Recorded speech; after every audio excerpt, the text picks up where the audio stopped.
Hi guys, welcome back to my channel. So आज के video में हम पढ़ेंगे सीपीआर की फुल फॉर्म जैसे कि है कार्डियोपल्मोनरी रिससिटेशन। तो नाम से ही मतलब समझ सकते हैं हम। कार्डियो मतलब होता है हार्ट और पल्मोनरी मतलब होता है लंग्स और रिससिटेशन मतलब होता है रिवाइव। इट मीन्स कि हम सीपीआर में क्या कर रहे हैं, हम अपने हार्ट के और लंग्स के फंक्शन को रिस्टोर करते हैं, रिवाइव करते हैं।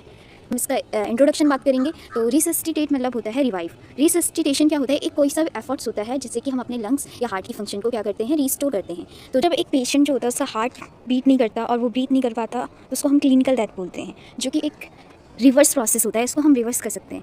वहीं जब ब्रेन को ऑक्सीजन नहीं मिल पाती 4 मिनट से ज़्यादा या 10 मिनट से ज़्यादा तो ब्रेन भी डेड हो जाता है, जिसको हम बायोलॉजिकल डेथ बोलते हैं। और ये 10 मिनट बाद होता है किसी भी क्लिनिकल डेथ के, और ये इरिवर्सिबल होता है, तो इसको हम रिवर्स नहीं कर सकते। तो हम मेनली सीपीआर कौन सी कंडीशन में देते हैं, क्लिनिकल डेथ की कंडीशन में देते हैं, जब हमारा हार्ट और जो हम ब्रीथ नहीं कर पाते तो उस दौरान हम सीपीआर देते हैं। तो सीपीआर की हम डेफिनेशन पढ़ेंगे सबसे पहले। तो सीपीआर क्या होता है, एक एमरजेंसी लाइफ सेविंग प्रोसीजर होता है। एक ऐसी टेक्निक है जिसमें कि हम मैनुअली कंप्रेस करते हैं अपने हार्ट को और वेंटिलेट करते हैं लंग्स को। किस इवेंट में कार्डियक अरेस्ट आ रहा है किसी को, या फिर किसी की हार्ट रेट जो है इनएडिक्वेट है, तो उस कंडीशन में हम सीपीआर देते हैं। सीपीआर की इंडिकेशन क्या है, यानी कि कब कब हम सीपीआर देंगे, जैसे कार्डियक अरेस्ट हो गया, CO2, CO poisoning, drug reaction, drowning, कोई अगर डूब गया है तो उस टाइम पे, इसका हार्ट अगर ब्लॉक है तब हम सीपीआर देते हैं। फॉरेन बॉडी एस्पिरेशन के टाइम पर, क्लिनिकल डेथ, अगर किसी की क्लिनिकल डेथ हो गई तो उसके अलावा हम मायोकार्डियल इन्फेक्शन में, अगर किसी की वाइटल्स अनस्टेबल है या अनरिस्पॉन्सिव है तो तब, डायलेटेड पीपल के टाइम पे, डेवलपमेंट ऑफ पेलर एंड साइनोसिस, अगर किसी की बॉडी में ब्लू डिस्कलरेशन हो रहा है तो उस टाइम पर भी हम सीपीआर देते हैं। कॉन्ट्रा इंडिकेशन क्या है, हम सीपीआर कब नहीं देते हैं, अगर किसी को एक्सेसिव ब्लीडिंग हो रही है तो हम सीपीआर नहीं देंगे, क्योंकि एक्सेसिव ब्लीडिंग क्या करता है, प्रॉपर और एडिक्वेट सर्कुलेशन को प्रिवेंट करता है। सीपीआर देने का जो टाइम होता है वो हमें 3 से 4 मिनट बाद स्टार्ट कर देना चाहिए। अगर किसी का क्लिनिकल डेथ हो रहा है तो उसके 3 to 4 मिनट बाद हमें सीपीआर दे देना चाहिए। अदरवाइज़ जो होता है, ब्रेन भी डैमेज हो सकता है और बायोलॉजिकल डेथ हो सकती है। तो सीपीआर के कुछ स्टेप्स होते हैं, टोटल 7 स्टेप्स हैं। सबसे पहले आता है danger, then response, send, airway, breathing, CPR और डिफिब्रिलेशन। तो सबसे पहले डेंजर, जो भी सीन सेफ्टी करेंगे। सबसे पहले जहाँ पे भी हम सीपीआर दे रहे हैं उस टाइम पर हम पेशेंट को भी सेफ़ फील कराएंगे, जो विक्टिम है वो भी सेफ़ होना चाहिए, और जो रेस्क्यूअर है यानी कि जो सीपीआर दे रहा है उसकी भी सेफ्टी, दोनों की सेफ्टी हम देखेंगे।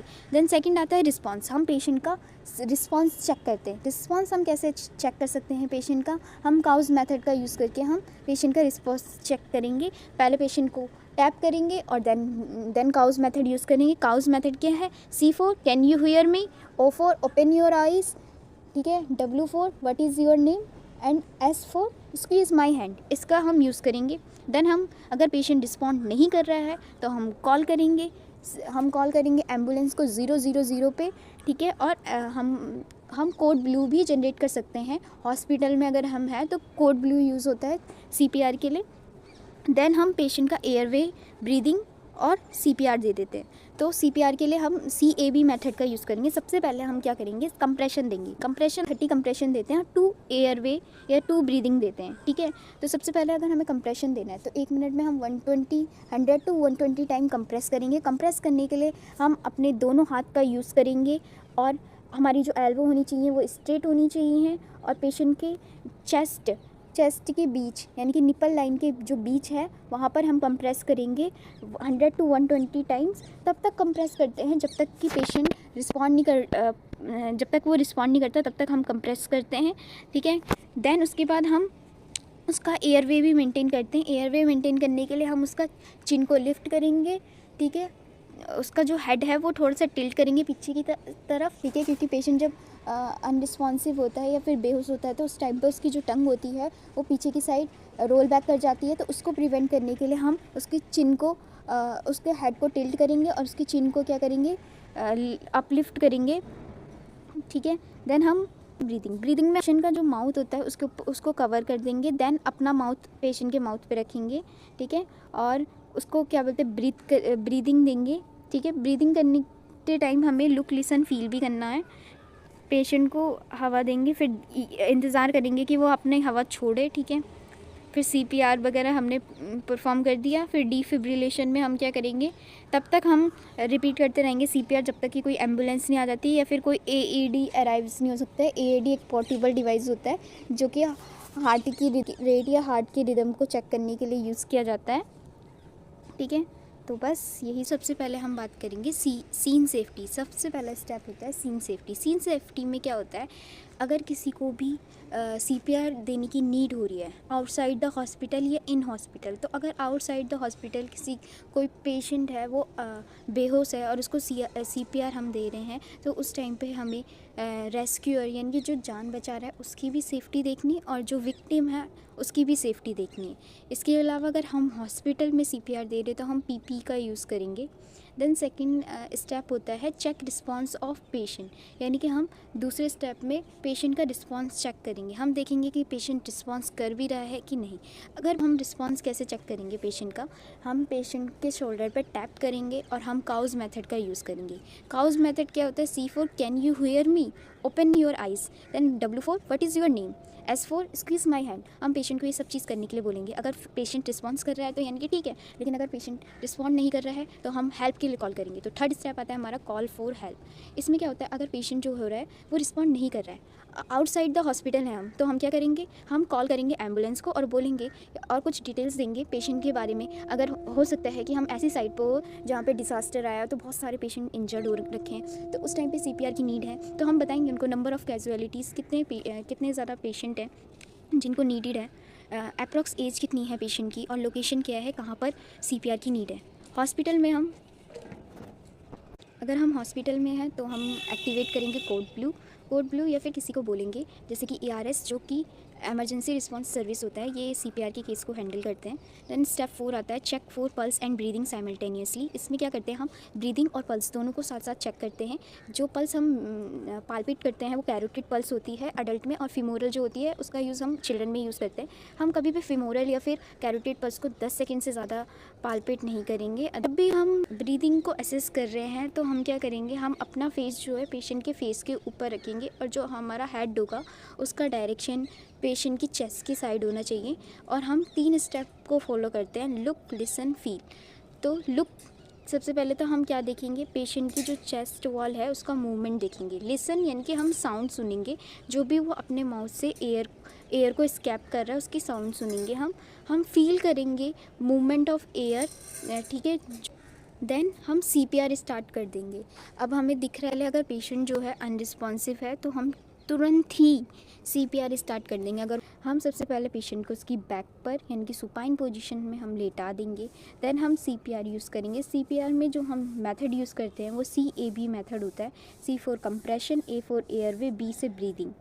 तो सबसे पहले कंप्रेशन में हम क्या करते हैं, 30 चेस्ट कंप्रेशन मेनली हम देते हैं। देन फॉलो करते हैं हम 2 ब्रेथ को, ठीक है। तो हमारी हैंड की पोजीशन कैसे होनी चाहिए, दो हैंड का यूज़ करेंगे, जैसे कि आप ऊपर वाली पिक्चर में देख सकते हो।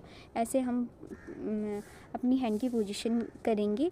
देन हम क्या करते हैं, अपने फिंगर को इंटरलॉक कर लेते हैं और जो हमारी जो बॉडी की पोजीशन होगी यानी कि जो सीपीआर दे रहा है उसकी बॉडी की पोजीशन, उसकी एल्बो एकदम स्ट्रेट होनी चाहिए।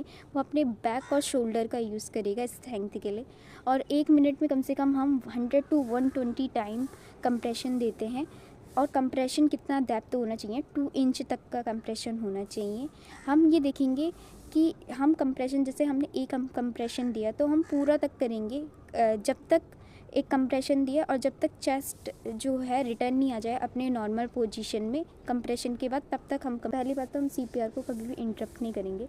अगर हमें इंटरप्ट करने की नीडेड है तो हम 10 सेकेंड से ज़्यादा नहीं कर रहे हैं। फॉर एग्जांपल अगर हमें सीपीआर के टाइम पर हमें कॉल करना है एम्बुलेंस को, तो हम उस टाइम पर 10 सेकेंड से ज़्यादा का गैप नहीं देंगे। हम सीपीआर तुरंत से तुरंत करेंगे और तब तक सीपीआर को परफॉर्म करते हैं जब तक कोई एम्बुलेंस नहीं आती, तब तक हम सीपीआर को कंटिन्यू करते हैं। देन सेकेंड है एयरवे में क्या होता है, एयरवे एक कॉमन, जब भी पेशेंट जो होता है अनरिस्पॉन्सिव होता है तो उसकी जो टंग होती है उसकी टंग रोल बैक हो जाती है, जिस वजह से वो उसके ओरोफेरिंक्स को ब्लॉक कर देती है और पेशेंट जो होता है वो सांस नहीं ले पाता है। तो ऐसी कंडीशन में सांस नहीं आ रही है पेशेंट को, तो हमें क्या करना होता है, सीपीआर की कंडीशन में हमें उसका एयरवे भी मेंटेन करना होता है।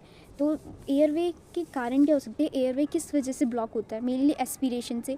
अगर पेशेंट के का गैस्ट्रिक कंटेंट रिजर्जिटेट हो रहा है, वापस आ रहा है उस टाइम पे, या फिर उसके गले में कुछ फंस गया है, तो उस कारण से भी एयरवे उसका ब्लॉक हो सकता है। तो एयरवे को क्लियर करने के लिए और मेंटेन करने के लिए हम 2 मेथड का यूज़ करते हैं। पहला होता है हेड टिल्ट, चिन लिफ्ट मेथड और दूसरा होता है जॉ थ्रस्ट मेथड, जो कि हम यूज़ करते हैं सर्वाइकल इंजरी वाले पेशेंट में। हेड टिल्ट में हम क्या करना है, पेशेंट का जो हेड है वो थोड़ा पीछे की साइड टिल्ट करना है, जैसे कि आप देख सकते हो। देन अपना इंडेक्स फिंगर और मिडल फिंगर का यूज़ करके उसका हेड को टिल्ट करेंगे। अपना एक हाथ पेशेंट के हेड के ऊपर रखते हैं और फिर उसके चिन को लिफ्ट कर देते हैं। चिन का लिफ्ट आप कैसे उठा रहे हो, आप अपना इंडेक्स फिंगर और मिडल फिंगर का यूज़ करके। देन हम जॉ थ्रस्ट मेथड, अगर पेशेंट को हो सकता है कि सर्वाइकल इंजरी वाला पेशेंट है तो उसका हेड हम उतना ज़्यादा टिल्ट नहीं कर पाते हैं, तो इस कंडीशन में हमने क्या करना है, जो अपनी फिंगर्स हैं, जैसे कि आप देख सकते हैं, अपनी फिंगर्स को उसके लोअर जॉ पे रखना है। अपना थंब जो होता है उसकी जॉ या चिन वाली लोअर साइड पे रखते हैं। देन हम क्या करते हैं, उसका हेड तो हल्का सा ही टिल्ट करते हैं, ज़्यादा टिल्ट नहीं करते हैं। जॉ थ्रस्ट वाला मेनली हम तब यूज़ करते हैं जब सर्वाइकल इंजरी वाला पेशेंट होता है, ठीक है। देन नेक्स्ट आता है डिलीवर रेस्क्यू ब्रीदिंग। अब हमने कंप्रेशन दे दिया, हमने एयरवे मेंटेन कर दिया, अब हम क्या करेंगे, हम ब्रीदिंग देंगे। जब भी हम 30 कंप्रेशन देते हैं उसके बाद हम 2 ब्रेथ देते हैं। हर ब्रेथ जो होनी चाहिए वो 1 सेकंड तक होनी चाहिए। और जब हम ब्रेथ दे रहे हैं तो हमें मेक श्योर करना है कि जो पेशेंट की जो चेस्ट है वो रेज़ हो रही है और वो उसका जो सांस छोड़ेगा वो मुंह से हवा पास करेगा, उसके बाद ही हम नेक्स्ट ब्रीथ स्टार्ट करेंगे।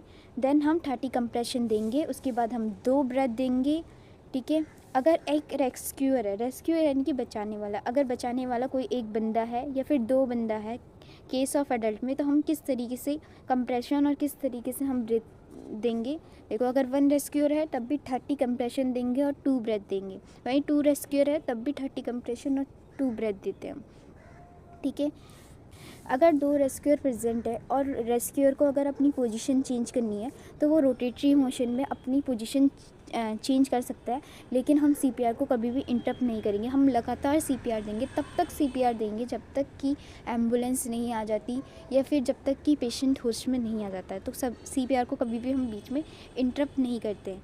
जो मूवमेंट होती है रेस्क्यूअर की वो सेम डायरेक्शन में होगी, ठीक है। जिस कैरोटिड पल्स को भी असेस करेंगे, जब हम सीपीआर दे रहे हैं उसके 2 मिनट बाद हम उसकी कैरोटिड पल्स को क्या करेंगे, एसेस करेंगे 5 से 10 सेकंड का, देखेंगे कि उसकी पल्स जो हो रही है वो फील हो रही है कि नहीं। इसके बाद हम स्टेप 7 में हम AED का यूज़ करते हैं। AED क्या है, AED क्या होता है, ऑटोमेटेड एक्सटर्नल डिफिब्रिलेटर। इसमें हम क्या करते हैं, पेशेंट, इसमें 2 पाउचेस होते हैं, 2 पैड होते हैं। एक पैड हम उसके राइट साइड में लगा रहे हैं, एक पैड हम उसके लेफ़्ट साइड में लगा रहे हैं। ये क्या करता है, ये उसकी हार्ट रेट को या हार्ट की रिदम को क्या करता है, एसेस करता है। और अगर हमें पेशेंट को शॉक की भी नीड होती है तो ये डिवाइस, ये एक ऐसा पोर्टेबल डिवाइस होता है जो हमको बताता है कि हाँ भाई, हमें शॉक की भी नीड है। क्राइटेरिया पढ़ेंगे हम जो हमें देना चाहिए, ठीक है। सबसे पहले तो पल्स अडल्ट में हमें कैरोटिड पल्स असेस करते हैं, चिल्ड्रन में हम फीमोरल पल्स यूज़ करते हैं 12 साल तक के बच्चों में, इन्फेंट में हम ब्रेकियल पल्स को असेस करते हैं। मेथड ऑफ सीपीआर में हम अडल्ट में दोनों हाथ का यूज़ करेंगे, चाइल्ड में भी दोनों हाथ का यूज़ करते हैं, और इन्फेंट में 2 फिंगर मेथड या 2 थंब मेथड का भी यूज़ कर सकते हैं। 2 फिंगर मेथड, अगर बचाने वाला एक है तो हम 2 फिंगर वाला मेथड यूज़ करेंगे। बचाने वाले अगर 2 रेस्क्यूअर हैं तो हम 2 थंब मेथड का यूज़ करेंगे। उसके बाद रेट क्या है, अडल्ट में हम 100 to 120 कंप्रेशन पर मिनट देते हैं, वहीं चिल्ड्रन में भी 100 to 120 कंप्रेशन देते हैं, और इन्फेंट में 100 कंप्रेशन पर मिनट देते हैं, यानी कि 1 मिनट में 100 कंप्रेशन देंगे। रेशियो होता है 30:2 अडल्ट्स में होता है, 15:2 जो होता है इन्फेंट्स में होता है अगर 2 रेस्क्यूअर हो, अदरवाइज़ तो इन्फेंट में भी हम 30:2 देते हैं। सिमिलरली चिल्ड्रन में भी 30:2 होता है। डेप्थ जो हम देते हैं 2 इंच अडल्ट में देते हैं, 1.5 इंच तक हम इन्फेंट में देते हैं, और चिल्ड्रन में भी हम 2 इंच ही देते हैं।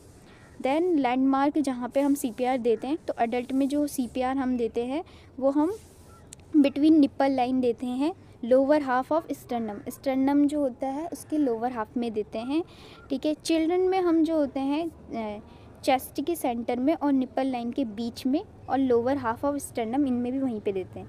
वहीं अगर हमें इन्फेंट्स का देना हो तो हम जस्ट बिलो निप्पल लाइन देते हैं।